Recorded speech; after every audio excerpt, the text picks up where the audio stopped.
Да ја сакаш татковината значи дека вложуваш во јазикот, културата, во традицијата. Таков беше нашиот Златко. Златко Лашковски. Беше дете кога стана дел од фестивалот. Љубовта спрема народното творештво што му ја пренесоа татко му Илија Лашковски и неговиот Чичко Пеце не избледе со децении. Остана влюбеник во изворната песна, во инструментите, до крајот на својот, за жал на сите нас, краток живот. Ги сакаше музиката, пишаниот збор, ама не по задача, туку од срце, со целата душа. Малкуми не знаат дека Златко пишуваше песни, кои се надевам дека наскоро ќе бидат објавени. За Прилеп. Од плеквар кога те гледам, во себе си желба си редам. Далко само и ловде војска да видам, илко крале Марко јунак да бидам.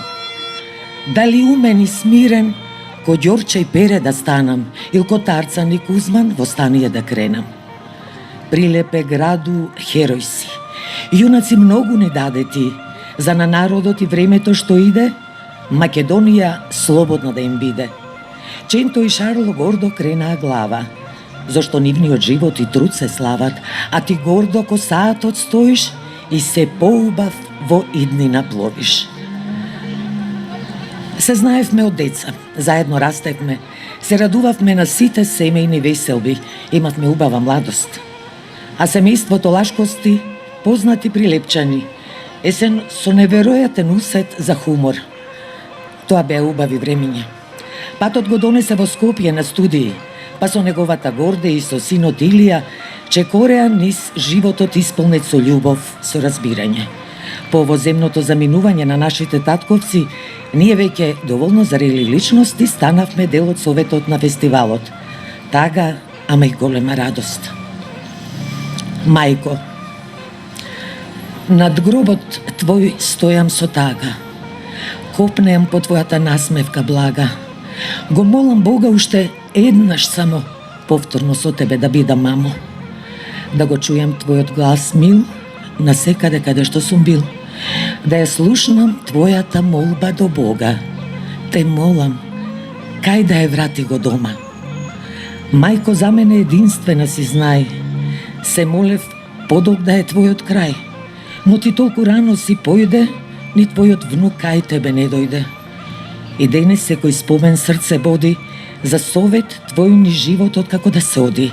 Сине, знај, колку маката да е силна, за секој успех фамилијата е битна. Се сеќавам кога Златко за прв пат застана на чело на дефилето. Горд, стамен, онака како што прилега, чекореше пред гајдите, кавалите, зурлите, пред тапаните, пред учесниците. Онака како што го правеа и нашите предци. Беше темпераментен, некогаш знаеше и да подвикне, ама тоа траеше 2-3 минути и потоа повторно гушкање, смеење, пеење. Беше човек со големо срце. Другарка. Ги знаеше сите мои мани.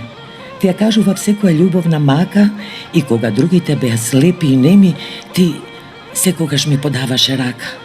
Ти плачев на твоето рамо, ти ја откривав својата душа и кога никој не сакаше да ме слуша, беше тука совет да ми дадеш. Очи имам, како да ги немав. Раце имам, во нив не те земав. Зар не можев никако да сватам дека само тебе можам да те сакам? Те сметав за другарка само, она за која се друга е страно. За после скоро половина век да сватам дека за мене си лек. Златко, ни не достигаш, ама твоите песни остануваат со нас.